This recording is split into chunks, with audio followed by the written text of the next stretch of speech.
All right, so what we're going to do today is we're going to continue along with our room that we started. Our goal today is to be able to get just a bit further in it, be able to model some simple items in there, nothing insane, just a couple simple items. So if you don't have Cinema 4D open yet, open up Cinema 4D. Obviously, if you don't have your files on the computer, make sure you copy your files to the computer so you have those as well. You want us to open up our last file we saved? Yep, and then you can open up your last file you saved.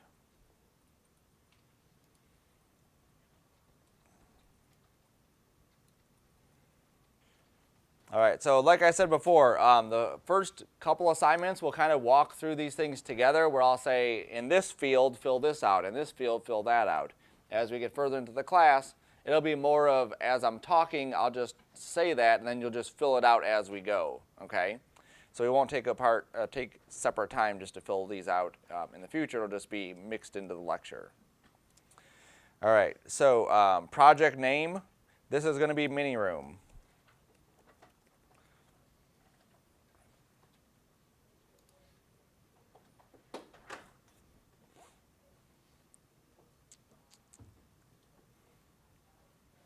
Okay. Our due date for this is January 24th. This project is not going to take very long. Oops, 2018, not 2017. For the description, we'll put understanding the basics of Cinema 4D by creating a room with low resolution props.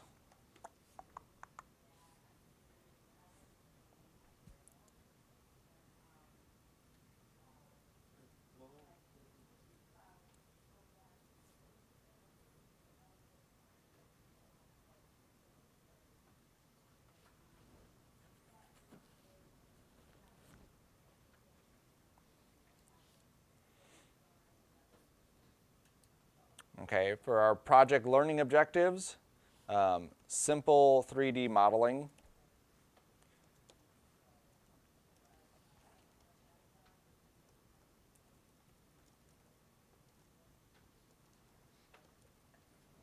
And then you can put a little hyphen and then put bookcase, chair, desk, and 3 other items. So those will be the 6 things that we're going to be actually building inside that scene.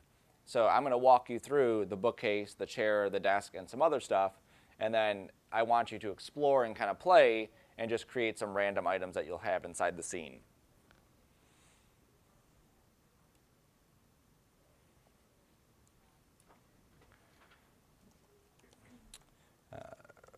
Okay, and then the second objective will be basic 3D materials.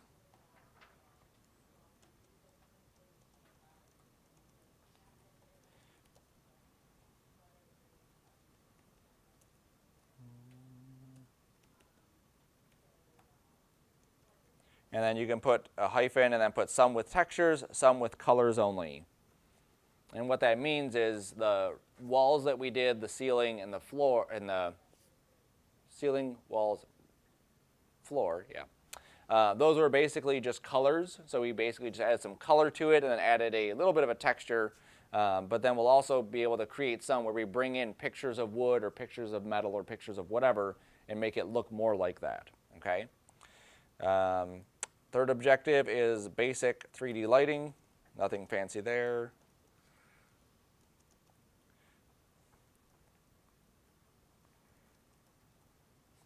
Okay, we'll do that after we get some items in the scene that makes more sense.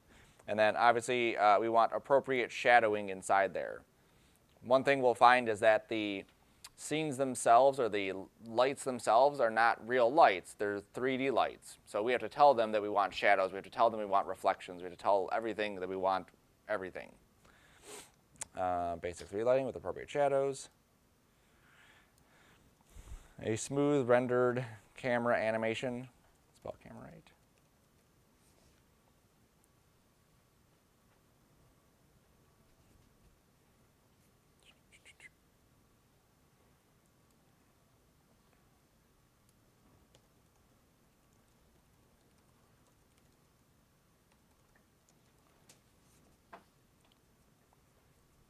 And then the final objective will be organize folder structure, scene, and layers.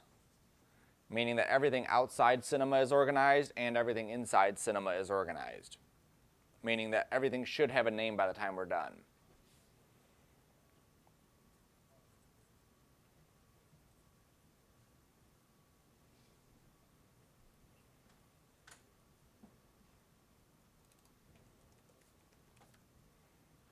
Good so far?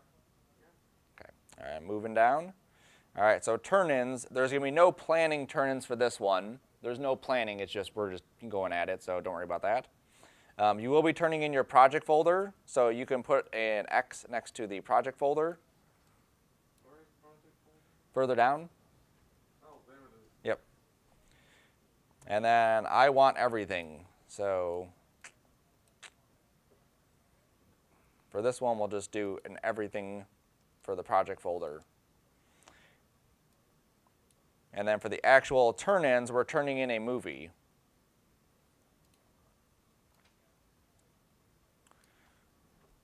And you put one camera, simple sweep.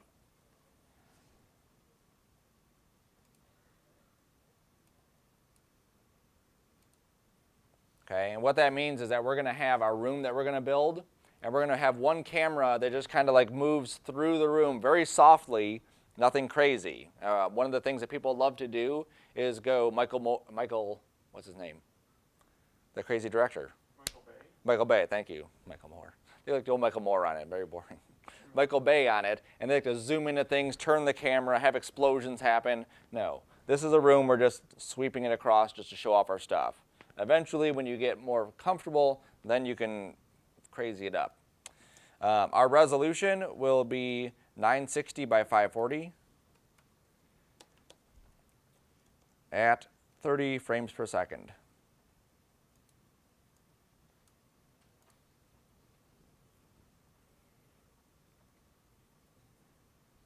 Oh, we also put how long this movie is going to be.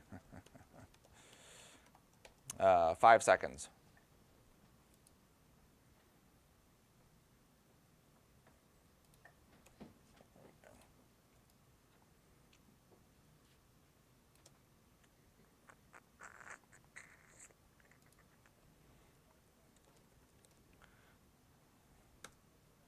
And then courses 2510 assignments. Wait, no, not there. Everything is in 7,000 spots. Just find the right one. Winter 2018. Hey.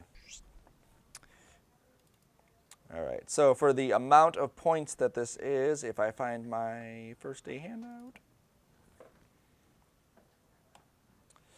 this one is 6 points. So under the possible points possible, that's where you'll put 6. And then obviously you could fill in your name, and then the class name and number is 2510, intro to 3D.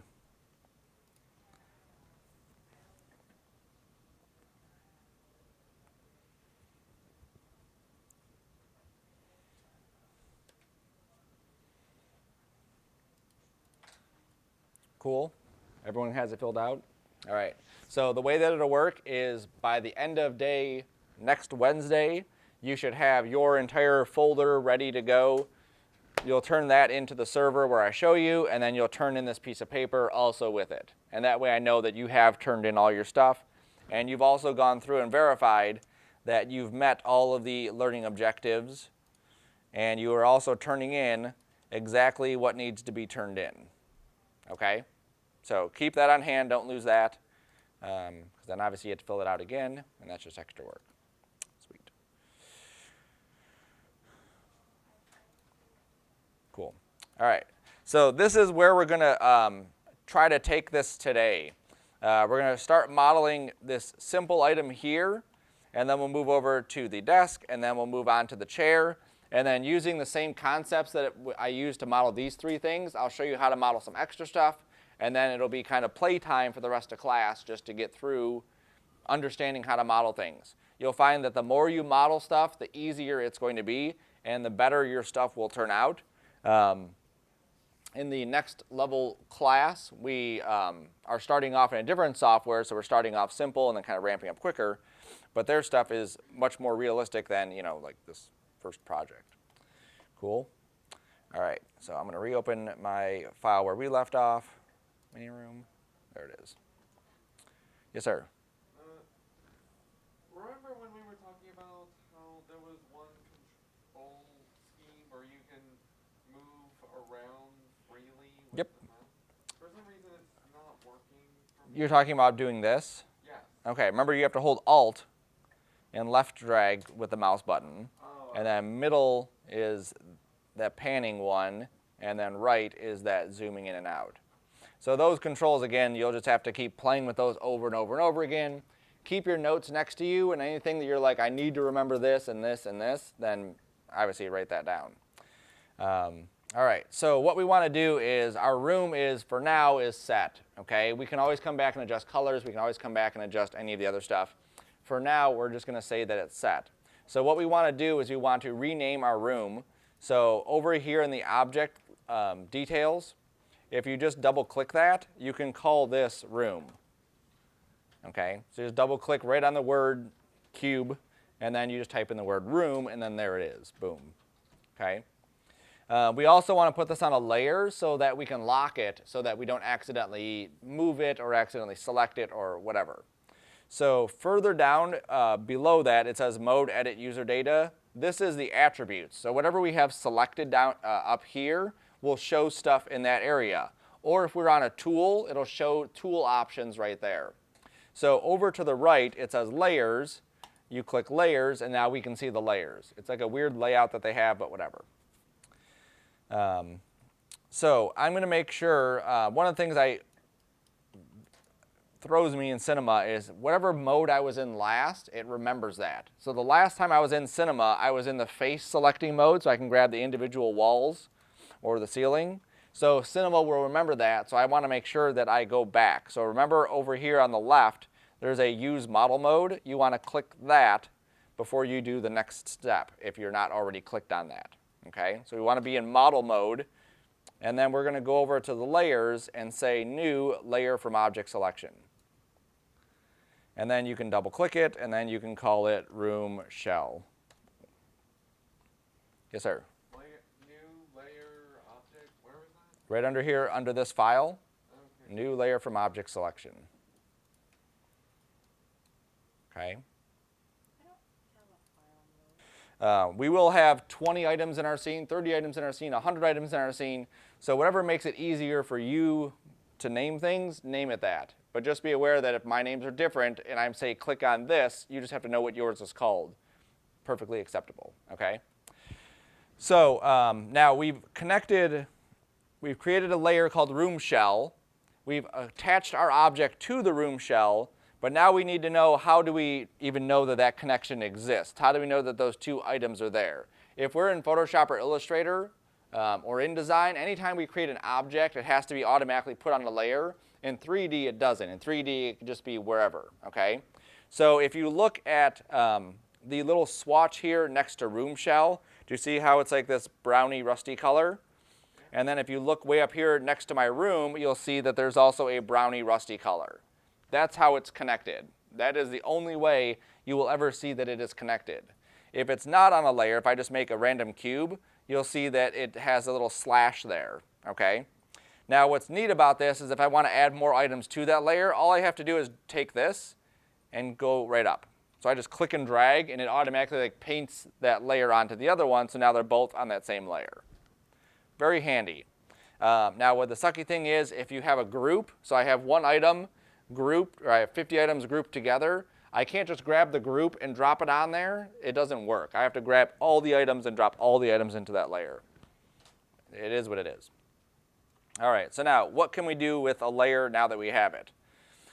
So just for a fun little exercise, let's go through several of these, not all of them. So what do you think the S means in this? No? Click it and see. Does anything happen? Nothing. Look at your materials. Do you see how they're disappearing? Yours are not disappearing? Oh. Mine's not doing anything. You're hitting this little, there's an S right here, you're hitting the little dot underneath it. Oh, I see now. There you go. Okay, so S means solo. So if you had After Effects before, there is a little dot there that allows you to solo things. And the cool thing about that is in your scene, you may have 50 items in the entire scene, but you want to work on 3, so you can solo those 3 and just focus on those. Okay, very handy to be able to do. What do you think the V means? View or visibility, right? So if we click that off, it'll make it invisible. Okay. What do you think the next one, the R with the little clapper? Record? Render. So similar to record. All right. So here's what's going to, if you remember last time we did the Shift R, and this shows us a rendering of what our scene looks like, right? Okay. If I turn the view off and I hit Shift R, it still renders it. It still shows that item in my view. If I turn the rendering one off only and render it, it doesn't render it, but shows it in my view. Okay? So just be aware of that, because sometimes you will accidentally click stuff and then not realize why isn't it showing up, or why isn't it rendering, or why is it the only item in my scene. We can skip the next one that says the M. What do you think the L means? Lock, right. Okay, so that's what we want to do, right? We want to lock that room shell so we don't screw it up. So click the lock. You'll see in your object details that that item can't even be selected up here. Okay, so just be aware that that is a function. Now the other ones we'll get into eventually, but for now that's plenty sufficient. Okay, so typically you're going to play with the solo, the view, the rendering, or the locking of that item. Okay, those are the 4 typical ones we'll play with. So now that we're done with the layers, then you can just switch back to attributes to get out of that. Cool. All right, so now what we want to do is we want to build a bookcase.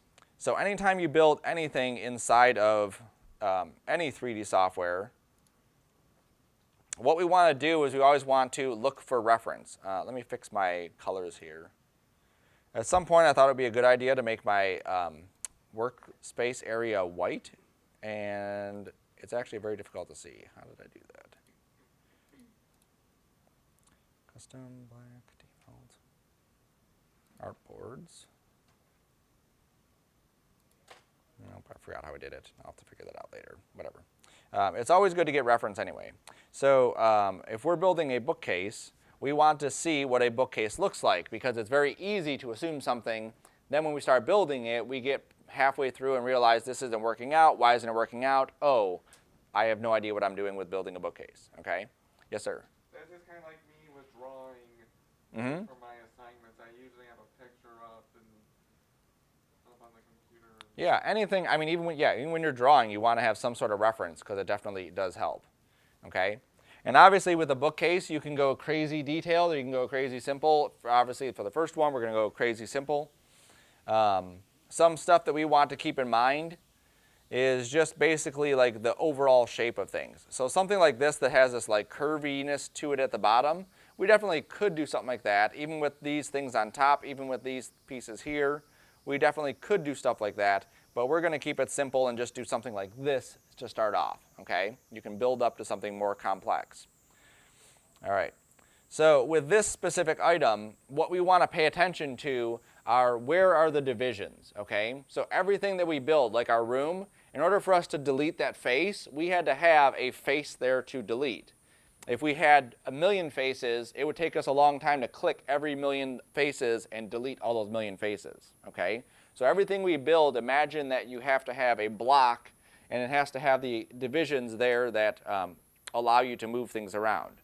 So looking at this, I see a division right here where this line is.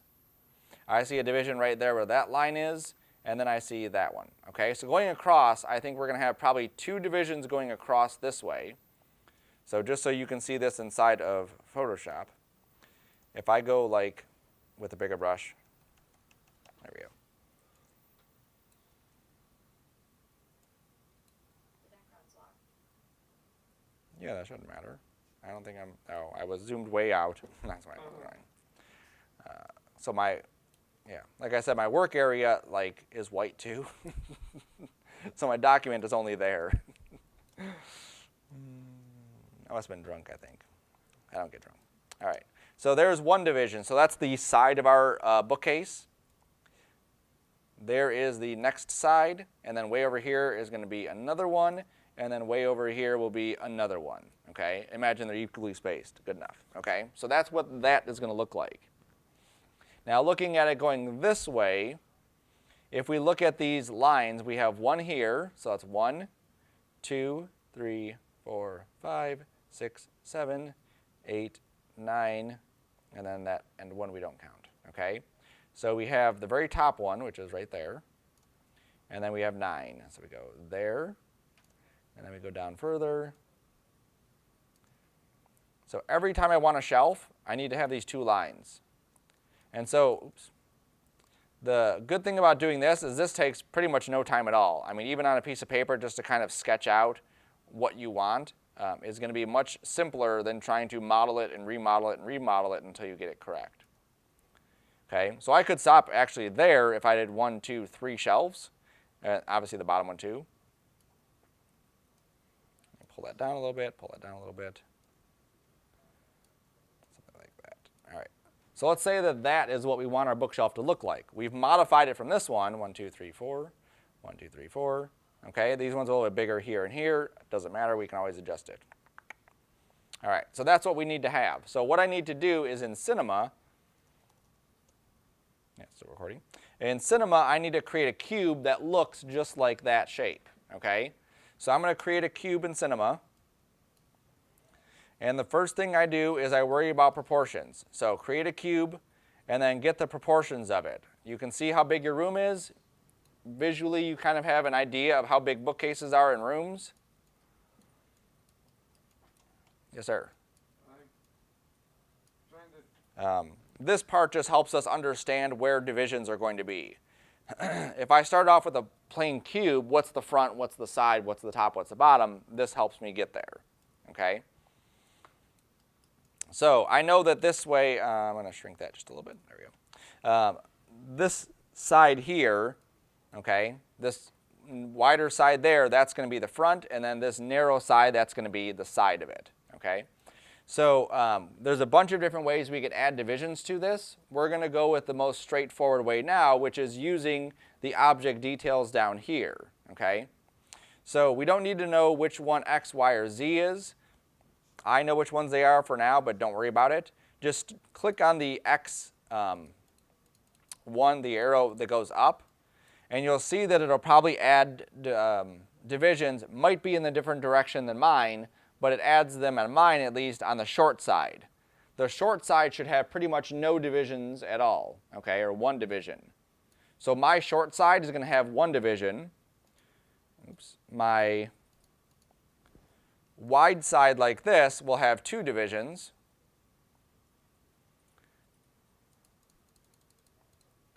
And then going up, I should have, I believe, 9.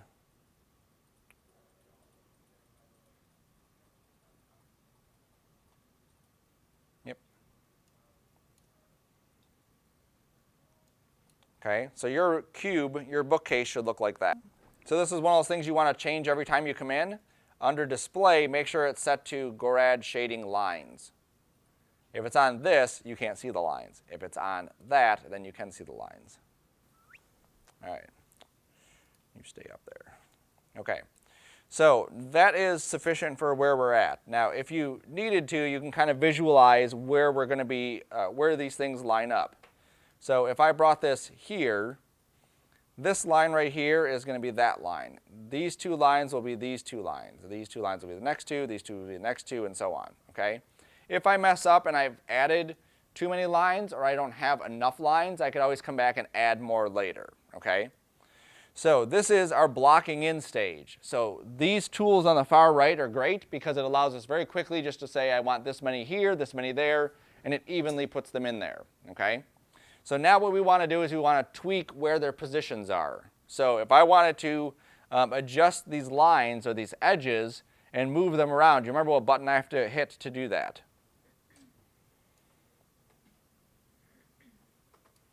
It's a Spanish word meaning yes. C? Correct. So we have to hit C on our keyboard.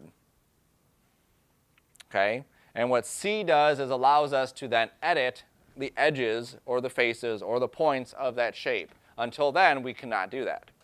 All right? So that's the one button that we have to click that allows us to do that. The next one we have to click is this one to say I want to select edges. There's a lot of components that we could select. We want to grab the edges for this. Okay? So I'm on edges, and if I hover my mouse over any of these edges, obviously they're like saying you could select them. Now what we want to do is grab all of the edges that go straight up here and all the ones that go straight up there. But we have to grab all of them all the way around. I can't grab just like the front 6 or something, okay? So if you like doing a lot of manual work, just shift-click each one of those. Anyone want to shift-click each one of those? Perfect. Excellent.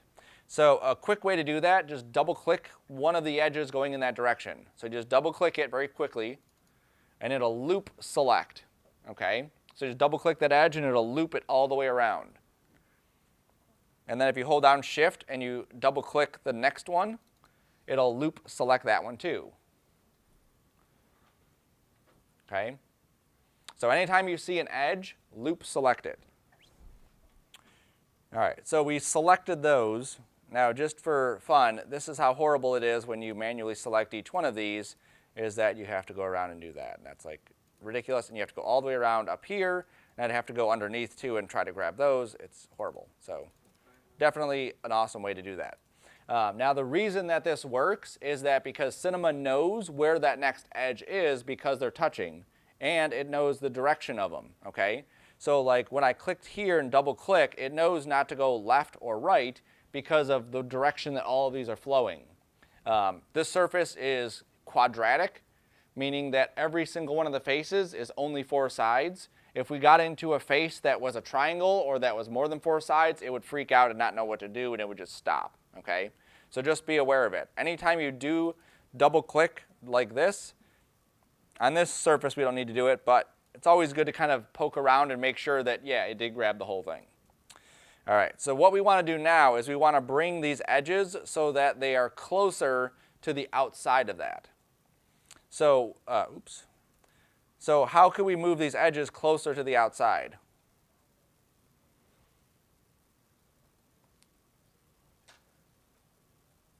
Okay. Use the polygon tool. We could use another tool to create them, but if I simply want to move these edges outward, what tool would I use to move them? The move tool could be one. I said it. Okay, now here's the problem with the move tool. Watch how I do this. I grab only one of these, and then I scoot it over, and then I would grab the other one and then scoot it over, and I have to use my vision to see if those are even. Now, in 3D like this, it doesn't matter. As long as it looks good enough, it looks good enough. But we always want to be as accurate as we can because that will just make our life a lot easier. So if we actually hit T to go to the scale tool, we can take these 2 lines and scale them apart.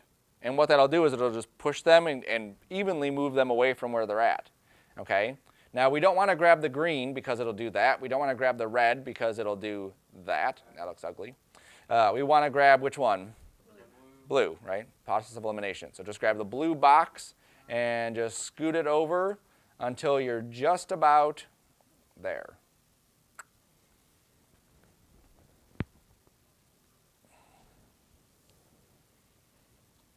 Cool? Okay. Now, we have to make sure that we do not do this, which is go beyond it. Now, it looks no different if I went here versus there as far as what the shape looks like. The shape looks pretty much the same. But what's happening is we have this edge, and now this edge is like folded in on itself there, and it will freak out. So do not let it freak out. So make sure you never, you've seen Ghostbusters 1, never cross your streams, so never cross your polygons. Cool. All right. So now we have nice little borders there. They look wonderful. Now what we have to do is start adjusting where all the other ones are. Now there is no easy way to just pop these into the right spots. It's simply going to be selecting the edge all the way around and moving it to where we want, okay? So if you look at my reference, look at the thickness of this top board is pretty much the same as every shelf. This bottom one is a bit thicker, okay? So I'm going to do mine, watch me do mine, and then you can do yours. That way you have a reference. So this one.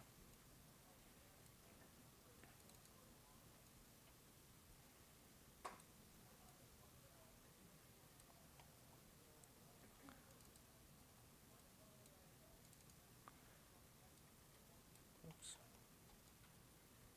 There you go.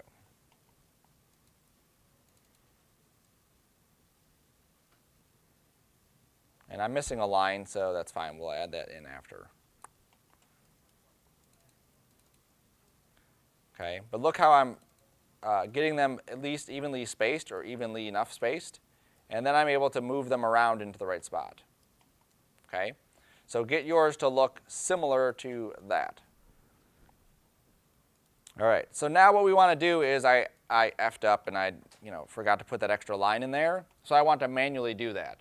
Now in some softwares it lets you go back into what's called the history and edit what that original shape was. So it would allow me to go back and type in 10 divisions instead of 9 or whatever. In Cinema, it doesn't. The second we hit that C key or the second we do an action and then move on, that information is now gone. So we have to just manually add in an edge. So I'm on the Edge tool. We shall still be on the Edge tool. And I'm going to right-click on my object, and then this brings up a list of all the different tools that we can use. Okay? If you use Cinema, what is this, 19? If you use Cinema 17, they had different tools in here. They broke them up into other ones in version 18. So what we want to do is we want to use the loop path cut. Okay? So go down to loop path cut. And then all we have to do is we just bring our mouse along one of these lines and then just click, and it'll add in a line for us. Okay? So if we needed extra lines, we just click where it is, and then it'll add in that extra line. And it looks amazing. Cool? Issues there? Did you want us to just do the one? Yeah, just the one. Yep. If you needed extra shelves, like I want to add 16 more shelves, I could just go boom, boom, and just keep adding extra divisions all the way through it. This little bar on top is nice too. We don't need to use it for this one, but just so you can see, if I click here, I could just add in as many as I wanted. Very handy. Very convenient. Cool. All right, so now what we want to do is we want to take the bookcase and actually give it the depth so that we have a spot to put our books and we don't have this weird ugly cube in our room. So we want to do what's called an extrude. An extrude works by grabbing faces and then pushing them in. Okay, so go to your polygon mode, which is the next one on the left here. And I'm going to switch to my move tool, so I just hit the E key to get there. Now this is not an extrude. So if I grab this and I just move these in, that's not an extrude. I've lost my shelves. Okay, whoops.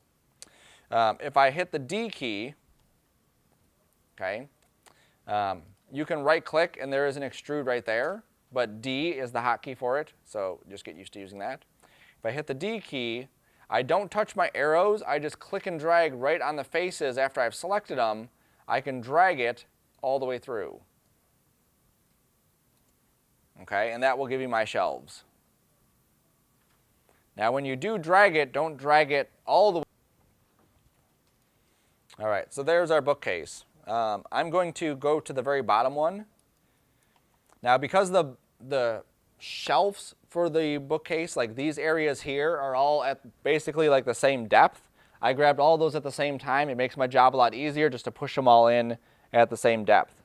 This very bottom one is not. This bottom one is just like notched in a little bit. So I'm going to click on that one and just drag it back just a little bit.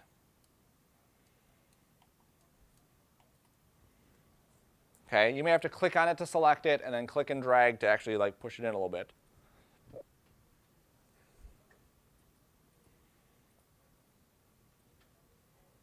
Good? Cool. All right, now one thing we have to do, you may see it on yours, you may not. We still have a face at the very bottom of our bookcase, just like we have one at the very top here, here. At the very bottom of our bookcase, we still have this extra face. So I'm just going to click that and delete it, and delete it. There's actually two faces there, so I want to delete both of them. Okay, so if you see that face kind of poking through, you can just delete it.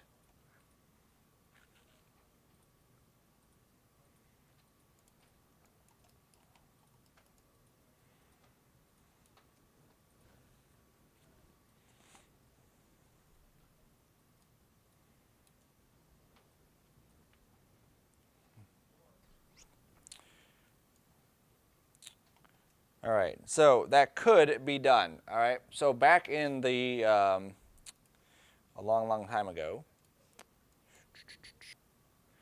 that would be a perfectly acceptable model for Virtua Fighter 1 because it's super blocky, super low res, okay? As you get more into, I want this to look more realistic and more realistic, the more stuff we would do to it. We are not going to go hyper realistic on this. We are going to go with just the next stage of it, okay? Especially since this is our first model. So one thing that we can do, I'm going to hit Shift R on mine so you can see this, is if you look at this shape, it looks very blocky. It is blocky, but it looks extra blocky. Every one of these edges is extremely sharp. Nothing in the real world is that sharp. Even this box right here is not very sharp. It has a flat side, but right there at the corner, it's like a little bit rounded. The same thing happens on your bookcase at home, is the edges are just a little bit rounded. It might be super tight, but it still is a little bit rounded. And what we get from that is when the light hits it, a little specular shine goes across it, and it just makes it look that much better, okay? So this next stage is an imperative stage to make things look super duper much better, okay? So what we're going to do is we're going to go to edges, okay? So we go back to edges so we can get that. And what we want to do is we want to grab every single edge that is at an angle, okay? So this edge right here is not at an angle. It's like from one face to the next face to the next face, those edges are perfectly smooth. We do not need what's called a bevel at those points. Here, though, where this goes from this face facing this direction and this face going to that direction, there's a corner there. I want to grab that edge. So we'll see how much you guys want to do this. Who wants to go around and click every single one of these edges that's at a 90-degree angle? No one? You guys are no fun at all. I don't know what you guys do on the weekends. So what we want to do is we're going to use a different tool, which is called the Fong Break Selection tool, okay? So if you're looking for a tool for selecting things, which menu do you think it'll be under? One of these up here. Select, perfect. And then what did I say it was called? Fong break selection. Yep. So go to Fong Break Selection. Okay. And it's a pretty simple tool. If we just click and drag like this, it automatically selects only where it's a corner that's sharp. Now again, this is still too much work for me to do. We went to Edges, and then we went to Select Fong Break Selection. Do we click each thing? No, that's still too much work for me. Make sure you're on Edges too. Okay, edges. Yep. Did I miss anything? No, I just talked. Okay. So what I want to do is over here on the far right, it says Select All. So if I hit Select All, it'll automatically go through the entire model, grabbing every one of those edges that's a corner, okay? So for this to work, you have to be on Edges because that's what we're selecting. You have to be under Select, you have to be on Fong Break Selection, and then you just say Select All, and it will select every single one of those edges that is a corner edge. Now, as we get further, we may find that some of these it does not do, and we'll figure out how to do that. But for now, that's it. Okay? So we got all of our edges selected. So now what we want to do, and you'll see too, like it didn't grab these ones here. Those ones we don't need. It's perfect. That's what we want. Same thing here, it didn't grab those. So we're going to go to the bevel tool. So how did I get to that menu that brought up all of the tools? Right click. Right click, okay? Now, I am super lazy. Right clicking is too much work for me, okay? So I want to find hotkeys for everything. So for extrude, remember that the D key was the extrude tool? So if you look on the far right of any tool that you see, there is a key combination of what the hotkey is, okay? So for bevel, if we look down, it's M and then a tilde and then S. That little weird sign is called a tilde. Yeah, I learned that from my other class. Yeah. So we don't have to hit the tilde. All we have to do is hit M, which brings up the modeling menu, and then hit S without moving the mouse. That's the hardest part for people. So if you just hit M, S, that will bring up the bevel tool, okay? And you should see your icon change, or your cursor change. It has the arrow with this weird little shape on top. Correct? Everyone's still good? It didn't there. Especially something like the bevel tool. I'll show you, but if I didn't have all the edges selected and I had like half of them selected, I couldn't just add another bevel to it because it wouldn't work, okay? I'd have to go back, undo everything, and then redo it.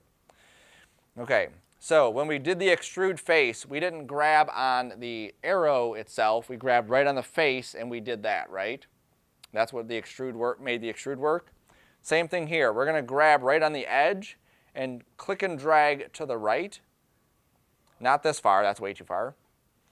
Just a little bit, because you just want just a hair of an edge right there. Come on. Just like that. Okay, I think I got it. And you can zoom in. So by default, what this does is it adds one more division and just cuts that edge. So instead of it being perfectly sharp like this, it's on like a 45-degree angle, okay? Now over here on the right side, this is where there's a bunch of options you can set for what that's going to look like, okay?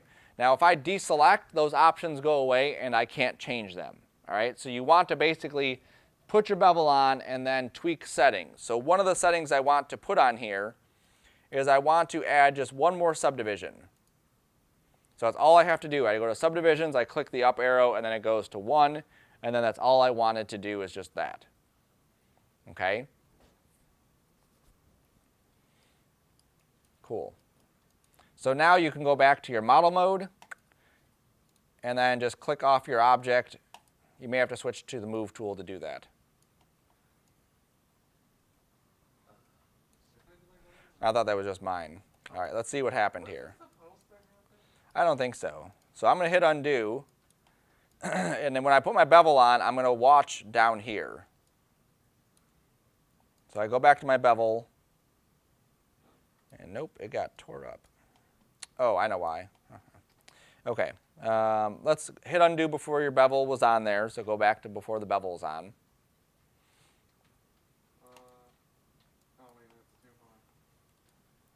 Okay, there's also undo and redo at the very top, so you can undo and redo. So that's an easier way to get to it. The reason that it's doing that is, remember we deleted those very bottom faces? We didn't delete all the bottom faces. There's still a couple there, and that's what's causing the issue, okay? So what I want to do is I want to be able to see that. Right now it's difficult for me to get underneath this to see it because I have the floor there. So a couple things I can do. One, I can go to my layers and turn off the visibility of the room. That works. And then I can come under here and see those extra faces and just delete them. So that's one thing I can do. So that's the easiest one, just do that. So switch to your layers. Turn the visibility of the room off. Grab those faces on the very bottom. Make sure you grabbed all the ones on the very bottom, and then delete those. And then you can turn the visibility of your room back on.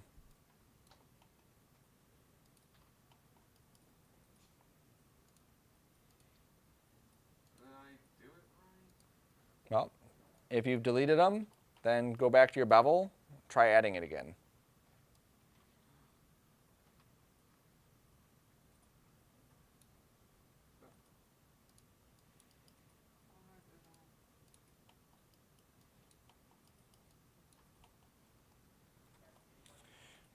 All right, now let me show you why doing bevels one at a time doesn't work, just so you see why we want to do that. Okay, so here's a regular cube.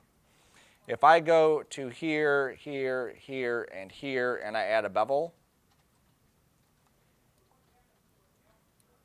look at how it flows from one to the next to the next. So it's all continuous, one bevel that goes all the way around. If I grab one edge and I add a bevel, then I try to grab this edge and add a bevel. Now it's like overlapping itself, okay? So you always have to make sure you grab all the edges because you want to make sure you have that. Now in some cases I may do something like this just to break that edge, and then I may come back and grab these ones and add a bevel right there on top of that. Okay, so that is an acceptable thing to do. I just have to make sure that it flows all the way around it. Okay, so there is our bookcase. Now what we want to do is our bookcase should look like a bookcase. And if we look at my reference image, not that one. Oh, I closed it. How dare I? It was like, yeah, what an interesting book changing. All right. So looking at this kind of bookcase, it looks like it has I'm assuming it's a sticker that looks like wood if it's $99. It's not actual wood if it's $99. So we want it to look like wood or look like wood grain or something on top of there. So I want you to go to, open up your Chrome and go to textures.com. Explorer? You can use Explorer. Chrome is better. It's still not selecting all the edges. So in order for us to get a bookcase to look like wood, we need a picture of wood to put on top of it, okay? So if you go to the search area on top and you type in find wood, There's actually a little wood section underneath. there is, but there's a million kinds of wood, like barn wood and whatever else. We wouldn't want barn wood for a bookcase. I wouldn't. Oh, fine wood. Fine wood. Find wood. Yeah, fine wood. Because this will give you fine wood grain, okay? Now if we're texturing something, we want it to look like something specific. You always want to, again, have reference for what things look like. And also consider scale. If I grabbed this image here, you may not have that same image on yours. If I grab this image and I put that on top of mine, that image is going to be stretched out over my entire bookcase. That looks ridiculous because it's like basically I'm taking this small piece of wood texture and stretching it out. It wouldn't look like that. Same thing here. This is too defined as to what those look like. They'd be very obvious. This is a parquet floor. That's not what a bookcase looks like. This is also a parquet floor, but just a different pattern. This is also flooring. I wouldn't want that. So something like this here on the very top or this one there are very good ones for me to use, okay? Another thing you can jot down for before next class is get a textures.com account. They're free. You can download at most 15 items for free each day, okay? The purpose of this site is that all of the textures are free for you to use for whatever you want to use it for. So if I went to, which is what most people would do, is you would search for find wood here. Any one of these images, I have no idea what rights I have to these images, okay? So nobody's going to come knocking on my door saying, hey, you use this wood texture in your stuff for your class. Nobody cares about that. But if I'm working on Star Wars and I have a specific texture and I use that in Star Wars and then Joe, who created that texture, sees it and realizes he didn't get paid for that, then Joe could sue Star Wars, okay? And then obviously that goes into a lot more than just suing Star Wars. So I don't know what usage rights are on here. There are ways to find them out by going to Tools and going to Usage Rights and saying label it for reuse with modifications. And there's some. Or label for non-commercial reuse with modifications, because that's what we're doing. There's some, okay? But they're all right here. You don't have to worry about it because they're all right there. And they literally have like 1 million textures at least. By next class, you want us to have an account. Yeah, it's free. You just sign up for it. It'll send you an email saying verify, and then you're good. There's no 30-day trial or purchasing. There's no purchasing. Nope. It's just free. Because they want you, what they'll do, I'll log into mine so you can see it. Hey, I remember my password. So this one.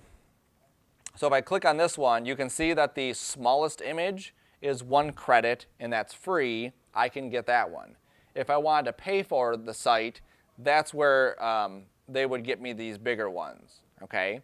Now the purpose of these, just like we have a small resolution bookcase that would be good for Virtua Fighter 1 or a low polygon game, is great. Same thing with the texture. The smaller the texture, the better it is for speed, but the worse it's going to look. So the higher the texture, the more detail you can fit into it, the better it can look. The lower, the worse it's going to look, but the faster it's going to be. Okay. With this being free, 1024 pixels, it's good enough for what we're doing for this assignment.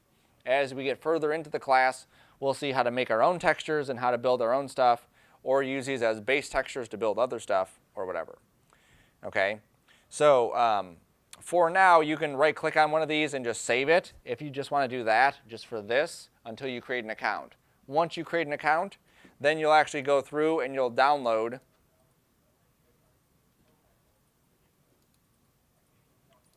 there we go. You'll download the actual texture itself. Yes, sir.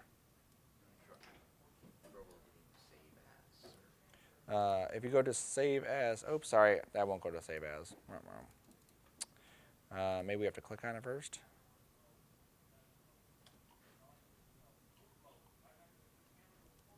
How did that work before? Let me log out. I think it's because I'm logged in.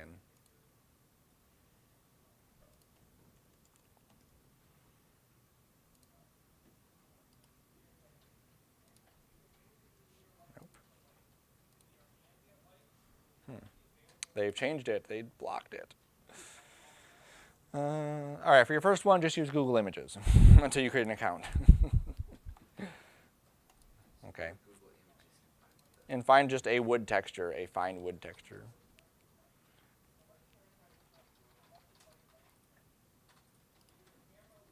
And then you can save that image as. And then where we want to put these is we want to put them inside of our textures folder.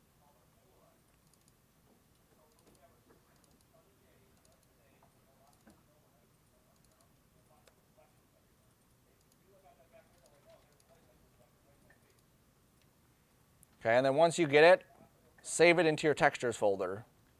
At one point, and this is what people in industry will do, is that they'll get an account with this site. And so for 750 credits, it's $45. And you can get some really high-res textures. In order for your stuff to look as good as it does, like in the movies or even in video games now, you need to have high-res textures. If you don't want to pay that, you still want to get some high-res textures, if you have a camera, go out and shoot your own pictures. If I took a picture of this wall, I can use it as a texture. If I took a picture of random pieces of wood, I can use it as a texture. There's people's jobs who they're just texture artists. They go out and just shoot pictures of everything and make textures out of them. Okay? Cool. So now let's get this texture on top of our bookcase. So we're going to make a new material. So down in our materials area, we just double click. And I'm going to double click this just so I can obviously see it on the big screen better. And I'm going to call this wood material. So wood M. Now I like to put an underscore, that way I know it's a material. A lot of 3D softwares don't allow you to name things the exact same thing. So if I had a bookcase that I called wood, or a bookcase I called bookcase, and I had a material called bookcase, it wouldn't allow that. So I'd have to call it something else. So usually I'll put an M after it, that way I know it's the material for the bookcase and not the object. All right, so I have my wood M material. For the color, that's where I want to attach that texture to. So under the textures area, we're going to click there, but before we do, you have to go up to Edit and Preferences. Okay, so set your material aside for a second and go to Edit Preferences and go to your Files area.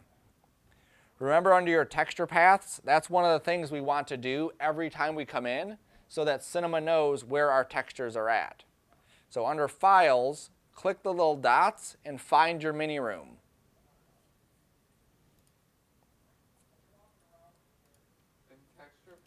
Yep, so under Files, and then down here under Texture Paths, you're just going to click the dots,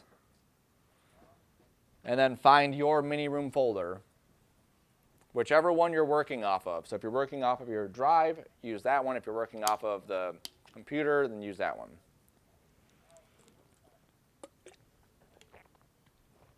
Do we have to direct it directly to the textures folder? No, you don't have to. As long as it's in Miniroom, it should be good to find it inside the Textures folder. Just click on textures and hit OK. Yep, you can hit right on Textures, you can hit right on Miniroom, either one. So you just hit Miniroom on your. Yep, Okay, I just clicked Miniroom and then hit OK. Yep, and then you can close it.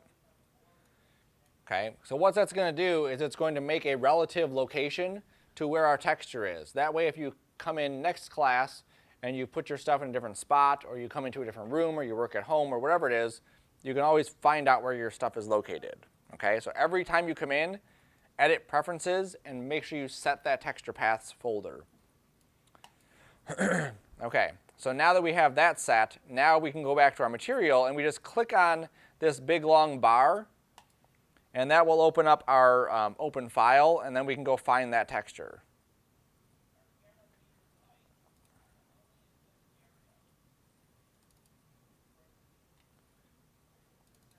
So I'm going to go to my Miniroom folder, go to my Textures folder, and grab that piece of wood.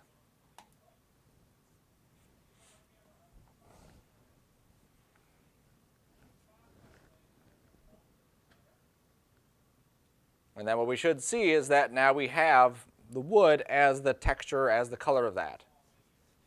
Okay, now for something like, is my reference closed? Of course I closed it. Why would I keep it open? It's not like I'm referencing it.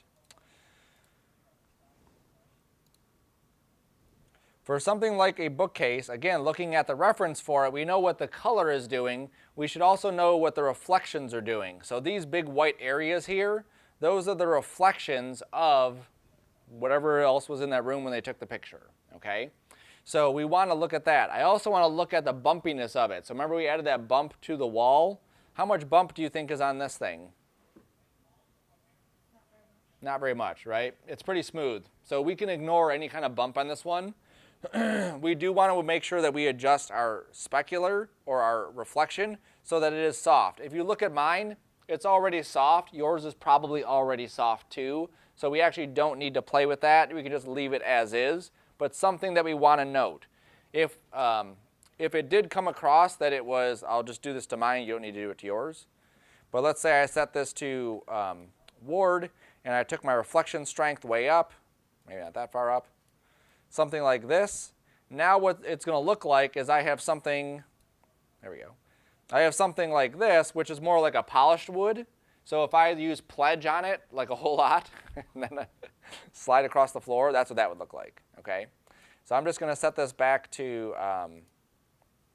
the default one, and then that's perfectly fine there. Okay, good enough. Good, okay, it's good enough. All right, so I'm happy with the way that looks. So now to get this onto the bookcase, we just drag it and drop it right in the bookcase.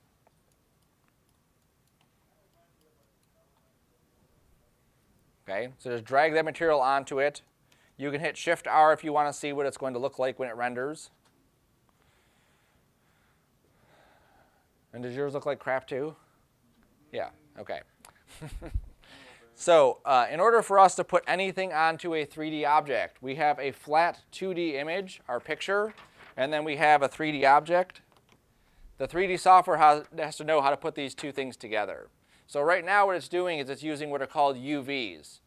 If I took this label right where this thing is and I cut it and I laid it out flat, that's what a UV is. It's a way for us to take something that's flat and wrap it around it, okay?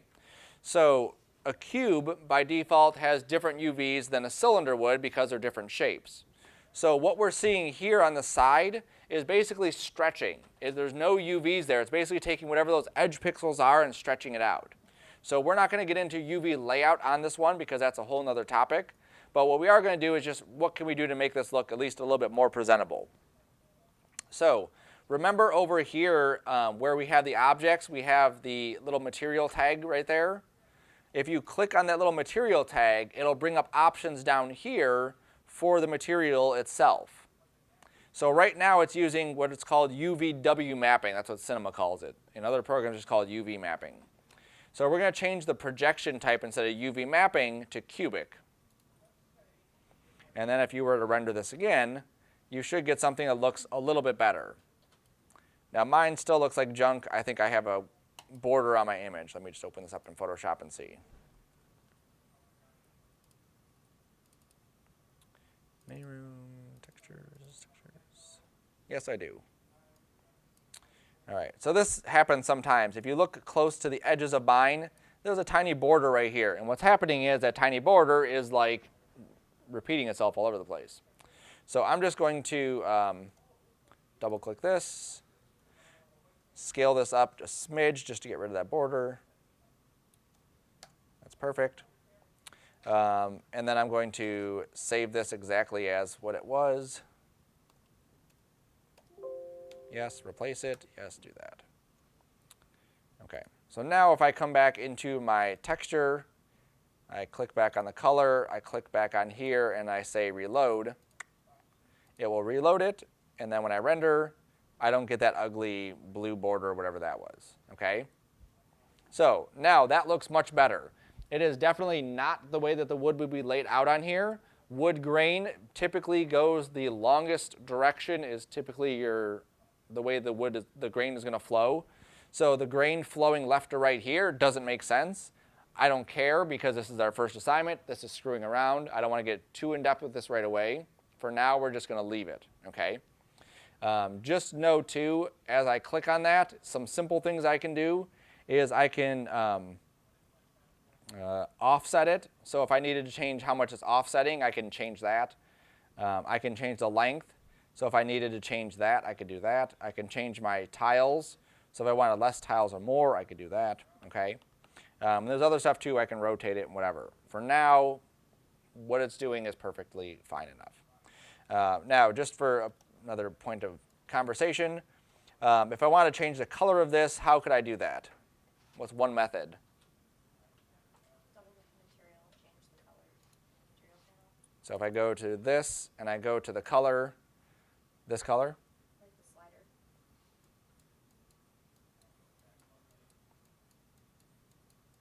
You have to get rid of the texture first. yep. So if I got rid of this texture, what will happen is the texture's gone. So now I'm just relying on color. So basically it's just either like one or the other. If I come down here to my normal mode, I can switch this to an add, and what it'll do is it'll add to this, but it's not going to be what I want. If I do multiply, that'll give me, maybe a little bit more control over that specific area. The best way to do that, let me just turn that back to normal, go into Photoshop. It's just a picture. I can change it to whatever color I want in Photoshop, and then I just bring it back in. Okay, so don't forget that you have those tools like Photoshop that you can rely on. So if you get a wood and you're like, I want it to be like a redwood, go into Photoshop, make it a redwood, pop it back in. You're good to go. Cool. All right, so we have our bookcase done. Hooray. I'm going to throw it against a back wall just for now. I'm going to also give it a name. And I'm also going to throw it onto a layer.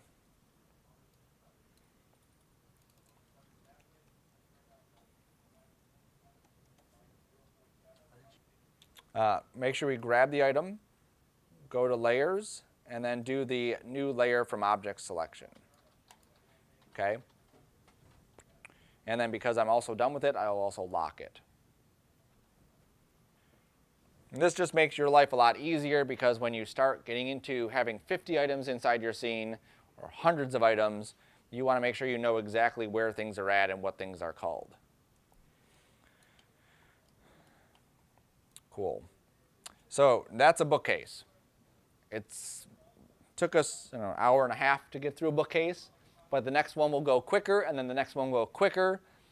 Just as a for instance, I had a student, the first time they modeled a chair on their own, it took them about 3 hours to do, and they didn't save the file, and the computer crashed, and then they had to rebuild it. The next chair took only an hour. So going from version 1 to version 2, only an hour. And now it was even better chair, and it crashed again. And then the third chair took 20 minutes. It was even better, but that's how fast you will get at doing stuff the more you do it. So this bookcase, hour and a half, no big deal. The next one will go quicker and quicker and quicker. Trust me. All right, cool. So now what we're going to do is we're going to build a desk. Okay, so what's the first thing we do when we're building something?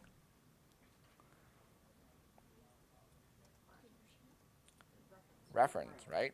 We need to know what a bookcase is or what a desk is going to look like. So this is a pretty standard desk. I use this because of how standard it is. Some desk shapes like this get very complex and very difficult when you're trying to build it, especially for the first time, because there's so many divisions going all over the place. Forget it. So this is the kind of desk that we are going to build, which is a desk with a hutch. It will look, I'm going to say, we can just use that one.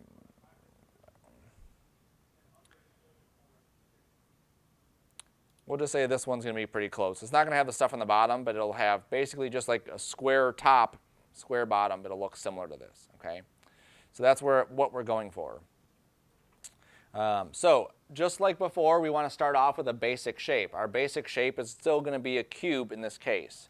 So I will create a cube.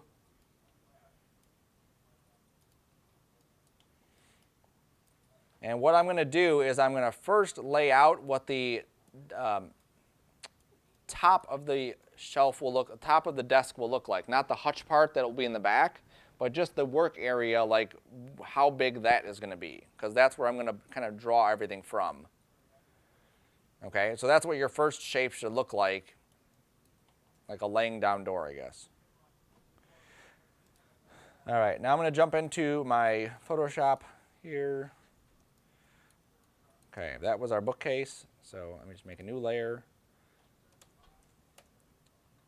Try to fill it black this time. Okay, so our desk is going to look like this. So here is our basic shape that we just built.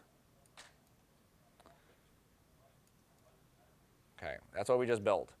Now what I want to do is I want to pull 4 legs out of the bottom of this. Okay, so there's going to be a divider here, a divider there, divider here, and roughly a divider there. Okay. Now this will give me, if I change my color, this will give me roughly a spot here, and then you guessed it, down here too, and then all the way over there, to also pull out those legs. Okay, so then I can just basically grab, just like we did the extrude, but instead of pushing in, I'm going to pull out. Okay, and that will give me 4 legs on top of this thing. Okay, now that gives me the desk itself, or the table, I guess it would be. If I want the hutch part, I'm going to need a line coming this way, and that should be it. Okay? Now you'll see in this case, what we're going to do is on the bottom, this edge is going to be right here, but then on the top of it, the edge will be over there. Okay? So this is the initial shape that we're going to create. So if you look at how many divisions we have there, it should be 2 lines going this way and 2 lines going the other way, right? So if we just come over to our segments, 2 this way, 2 additional this way and 2 additional that way. So we have 3 divisions, 3 divisions.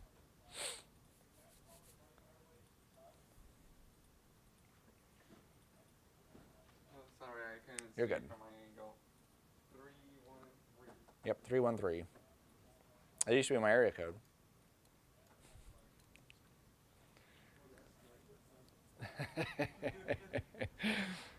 All right, so now we have our divisions.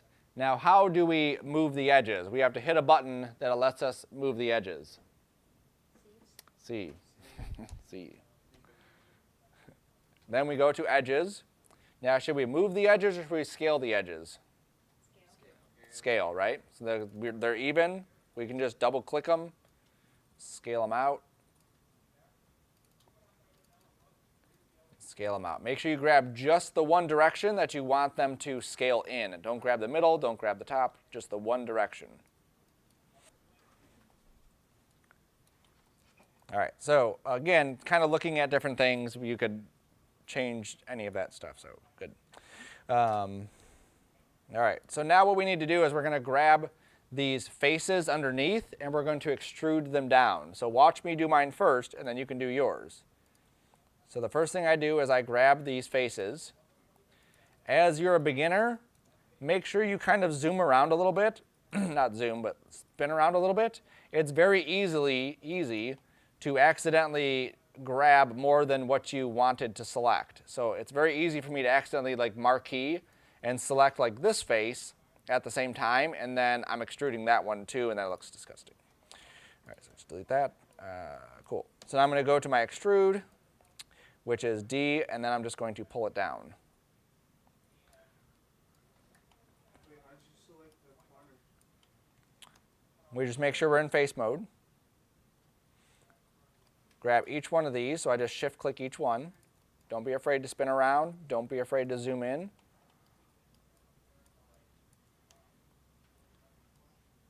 And then you can hit D and then just drag it down.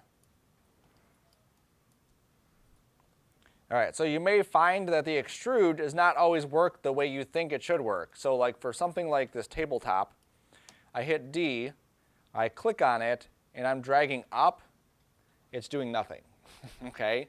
Everything is a virtual slider, all right? So when we do this, it's not up and down, it's left and right. So left will take it one way, right will take it the other way, all right? So just be aware of that going forward. Sometimes some of the stuff is automatic, and I just assume that it's working correctly for everyone. All right. So our legs are there, they're wonderful. If we needed to adjust them, at any point we can grab these faces and then just move them up or move them down or do whatever to reposition where they're at. If I don't like my desk height afterwards, I can grab the entire thing, move it to a correct height, then grab the legs and fit it so that they fit correctly underneath. I'm not concerned about any of that right now. All right, so now what we need to do is we need to create this edge right here so that we would have this area that we could utilize. So one thing I can do, so watch this first, and then we'll just see. And a lot of modeling is testing stuff out. Is this going to work? Is that going to work? Should I try this? Or whatever, okay? So I'm going to try this. We'll see how it turns out, and then we'll go back and try it a different way and see how that turns out and see which way is better, okay? So I'm going to take this edge and just scoot it over to the thickness that I want my, my bookcase area to be, my hutch to be. Then I'm going to scale these out, okay? And then right away I'm going to see, okay, there's something kind of weird right there. I don't know if I like that. Pull that up. Oops. All right, so that'll actually work. Yeah. I'm just testing right now. We're not doing it yet. Okay, so that's one way that I could do that, by taking that edge and just pulling it forward. Now what it does though is it creates what I call ugly geometry. So see how I drag this forward and I get this really ugly edge going from here to there. That's going to look silly when we start doing the bevel and the other stuff on there. Wait, how did you just drag that one edge? Just grabbing the pieces, just like this, and then just grabbing the move tool and just moving it, okay? So we don't want to do that because it'll create this ugly piece of geometry that does that. What I want to do instead is I want to add just another edge loop all the way around this area right where that one should be. So do you remember what the edge loop tool is, like how we access that? How do we access most tools? Yep. So we're in edge mode. You right click, and then it should be the loop path cut. And then what we're going to do is, however deep we want that hutch to be, that's where we're going to put this line. So if my hutch is only for CDs, I'll go back this far. If I plan on putting books on there, I want it to go out this far. Okay? Whatever. So just click the edge. Okay? All that's doing is just adding that edge in there. Wait, where am I supposed to put the edge in this? Cool. All right, so that creates the edge. Now we have to create that bookcase thing, okay? or that hutch area. So again, watch me before you do it, because if you're like the past classes, you'll probably do it wrong. Okay? Not wrong, just not as efficient as I am. All right. So what I want to do is I want to create, let me create another layer here. I guess we're writing in. So I want to create, basically just like we had with our other area, is something like this. So there's going to be a thickness to the board here, and then there will be a shelf that goes right in the middle. And then, of course, there will be a thickness on the sides there and on the side here. Okay, so that's what we're going to be creating with this. Now, what I could do is I could just pull this straight up, add in all my divisions, and then try to go through that, and that's like too many steps for me. So I'm going to extrude this up until it hits the bottom of the shelf, until it hits right here, the bottom of this. Then I'm going to extrude it again. There's the thickness of my shelf. Then I'm going to extrude it again until it hits this part right there. And then I'm going to extrude it again for the thickness of the board. Okay? Now before we go any further, do you see anything wrong with the, or I guess not necessarily wrong, but just something that's going to look odd in a second? When you take the face out, the thickness of the sides is too big. Huge, right? So when I go here and I extrude this in, look how thick those are. So before I go any further, and this is again why we test things out, we need to be able to go forward and model stuff and then go back and fix it and then move forward again. So I'm going to go back before I did any of that other stuff. How do I make that thinner? Yep. So we're just going to grab these two edges here on this side and the two edges on this side and just scale those out. And then however thick I make that, that's going to be the thickness of those boards. And if I'm trying to be consistent, the thickness of those boards would also be the thickness of my shelves. Okay? And which would also probably be the thickness of, maybe the tabletop or something. Right? So I just scale those out just a little bit. Now this doesn't create ugly geometry because there's enough room for a nice transition between this and that. And this and that is only like a small part, and it's going to be shoved up against a wall, so it's not going to be a huge deal. Okay? Cool. So we have that.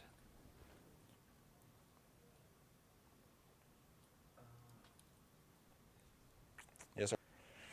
All right, so now what we are going to do, oops, if I stop hitting the wrong button, there we go, is we need to give us the actual bookshelves to put stuff on. So this is the exact same way we did the bookshelf.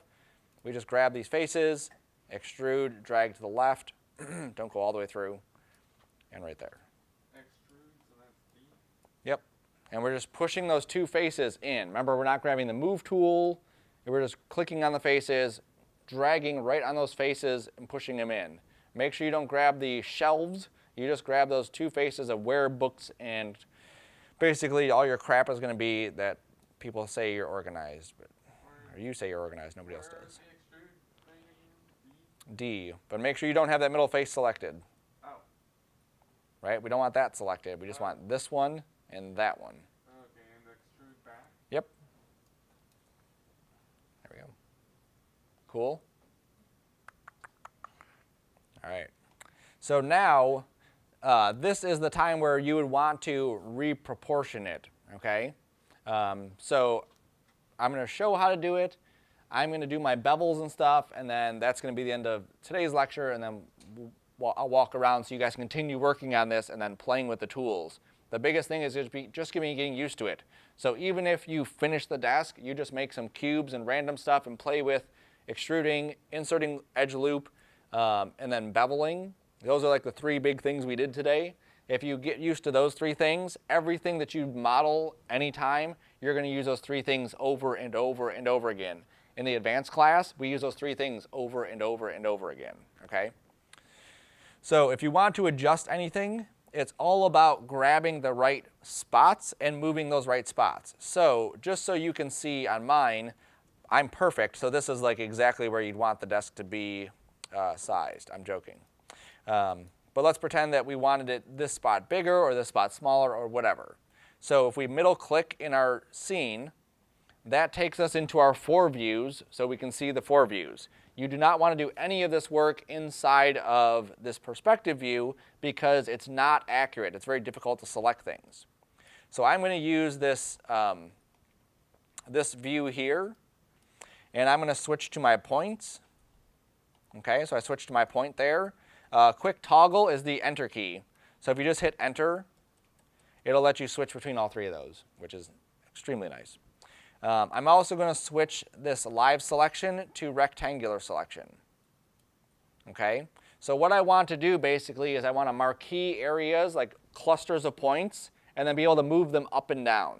Okay, so you may not need to do this or even want to do this. For this assignment, I don't care if you do it. It's just eventually you will be doing this kind of stuff. So I'm marqueing, let's say, this top section of points, all of these. Then I'm just grabbing the green arrow only and moving it, and now you can see how I can re-proportion how big this thing is. And everything inside my scene, I can just grab and move and change what the proportions are looking like to get it exactly how I want it to look. Okay? If I modeled it on accident like that, I can fix it by doing that. Okay, so that's how you would do it, and then when you're done, you just middle click back into perspective view to get back to perspective view.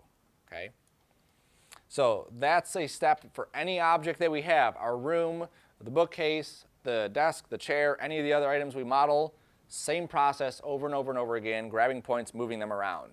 When you do a character, you spend pretty much 90% of your time grabbing individual points and moving individual points around to get the character to look the way the characters look.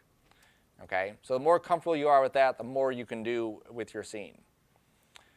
All right, so let's add our bevel real quick, and then we can finish up the desk. All right, so let's go through the steps of adding that bevel. So the first thing we need to do is go to Edges, and then we need to select which edges.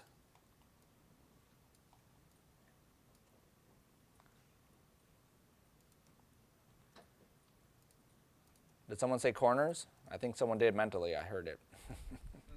So you want to grab all of the corner ones, but there's a quick way to do that. Maybe verbally, somebody remembers the verbal way to get to selecting all of the edges. Fong break selection, perfect. So under select, we go to Fong break selection, and we hit select all. And that should grab all of those edges that are hard edges. It does the bottom ones too. I don't care about that. The legs at the bottom would have a little bit of a taper to them also, but whatever.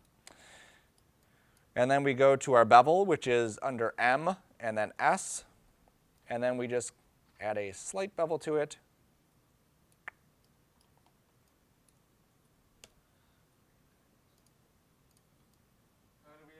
Where do we add the bevel? Make sure all the edges are selected. They are. Okay, then you hit MS. Yep, I got it. And then you just click and drag right on the edge.